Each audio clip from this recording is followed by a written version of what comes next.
শনিবার চতুর্থ দফার লোক আদালত শুরু হলো মালদা জেলায়। মালদা সদর ও চাঁচল মহকুমা আদালত মিলিয়ে 14টি বেঞ্চ বসানো হয়েছে।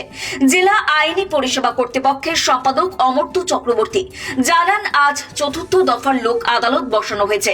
মালদা ও চাঁচল মিলিয়ে মোট 9,820টি মামলার নিষ্পত্তির চেষ্টা করা হবে।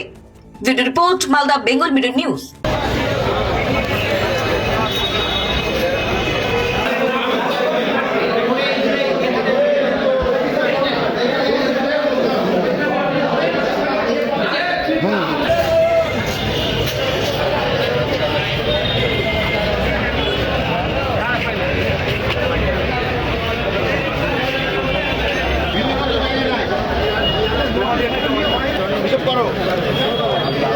থেকে মালদায় চতুর্থ লোক আদালত শুরু হলো।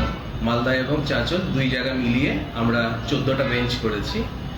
তার মধ্যে মূলত যেগুলো করছি আমরা বিএসএনএল ব্যাংক, ফাইন্যান্স কোম্পানি, যেগুলো মানুষ ছোট ছোট লোন নিয়েছেন, ধরুন ডিফল্ট করে গেছেন, সেগুলোতে একটা মধ্যস্থতার মাধ্যমে একটা কম পয়সায় তাড়াতাড়ি যাতে নিষ্পত্তি হয়ে যায় কেস হওয়ার আগেই, সেগুলোই আমরা জোর দিই।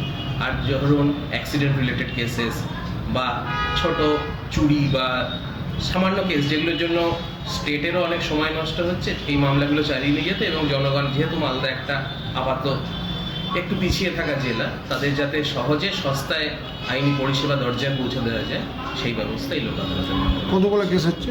টোটাল 9,820, চাঁচল এবং মালদা মিলিয়ে। মালদায় 8,000-এর উপরে, বাকিটা চাঁচল থেকে আসছে। এখানে মালদায় সাড়া খুব ভালো পাওয়া যায় লোক আদালতে, গত বছরও হয়েছিল এবং এবারও আশা করছি আমরা মালদা জনগণের সহযোগিতা। আপনার নাম?